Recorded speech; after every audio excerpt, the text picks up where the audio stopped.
नमस्कार। आज हम एक अहम बल्कि काफी आम दिक्कत पर बात कर रहे हैं। मतलब अगर पुलिस आपकी एफआईआर यानी फर्स्ट इंफॉर्मेशन रिपोर्ट दर्ज करने से मना कर दे तो फिर क्या करें। और इसे हम समझेंगे नए क्रिमिनल लॉज के हिसाब से।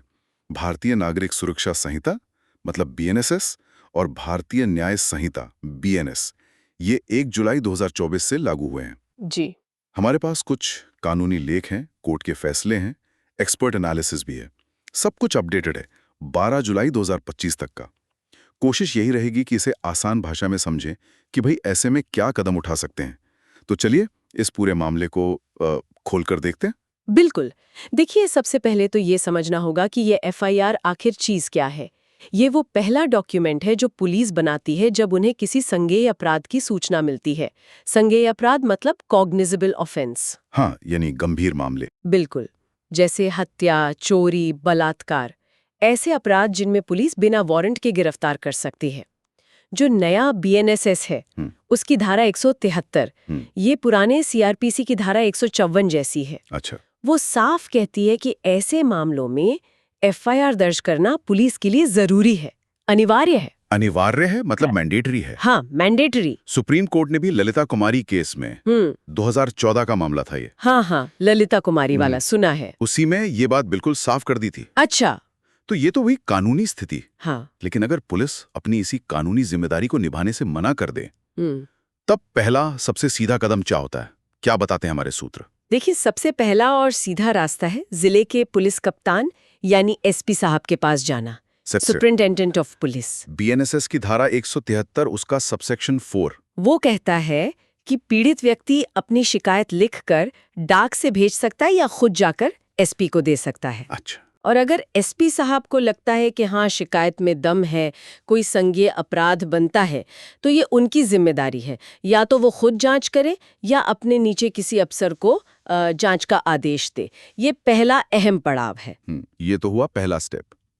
मान लीजिए एसपी साहब तक बात पहुंचाई पर कुछ हुआ नहीं, मतलब वहां से भी कोई एक्शन नहीं हुआ, तब क्या रास्ते बंद हो जाते हैं? नहीं, बिल्कुल नहीं।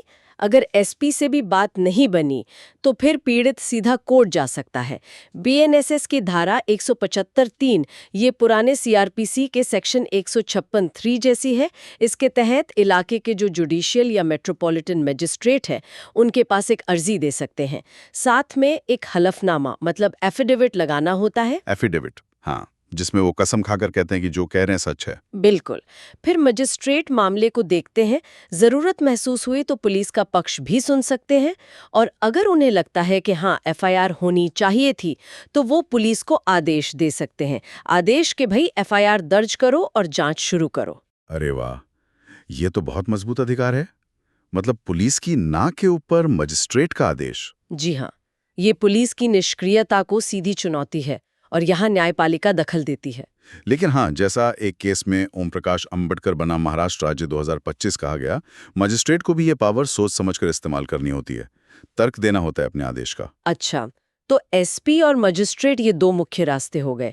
इनके अलावा भी कुछ है। मान लीजिए मामला बहुत ही गंभीर हो या किसी के मूल अधिकारों से जुड़ा हो। हाँ, और भी रास्ते हैं। अगर मामला बहुत संगीन है, जैसे किसी के जीवन या व्यक्तिगत स्वतंत्रता के अधिकार का हनन हुआ हो, अनुच्छेद 21, तो सीधे हाईकोर्ट में रिट पिटीशन दायर की जा सकती है। रिट पिटीशन यानी सीधे हाईकोर्ट से दखल की मांग। बिल्कुल।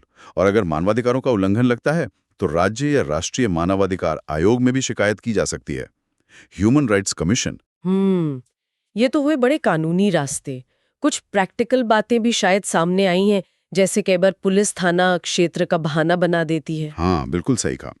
ये बहुत आम है कि पुलिस कहती है ये हमारे इलाके का मामला नहीं है। ऐसे में जीरो एफआईआर का कॉन्सेप्ट है। मतलब घटना कहीं भी हुई हो, आप किसी भी नज़दीकी पुलिस स्टेशन में एफआईआर दर्ज करा सकते हैं। वो स्टेशन उसे बाद में सही वाले थाने को ट्रांसफर कर देगा। इससे कम से कम कार्रवाई तो शुरू हो जाती है। ये तो बहुत काम की चीज है, जीरो एफआईआर। जी। और आजकल कई राज्यों में ई-एफआईआर की ऑनलाइन सुविधा भी शुरू हो गई है, खासकर कुछ खास तरह के अपराधों के लिए, जैसे चोरी वगैरह। अच्छा, ऑनलाइन भी? हाँ, और ये भी जरूरी नहीं कि पीड़ित खुद ही एफआईआर कराए, उनकी तरफ से कोई और भी करा सकता है। और हाँ, एक और बात, जो अफसर एफआईआर लिखने से मना कर रहा है उसके खिलाफ भी शिकायत की जा सकती है। नए बीएनएस में सरकारी कर्मचारी द्वारा अपनी ड्यूटी ना निभाने पर सजा का प्रावधान भी है।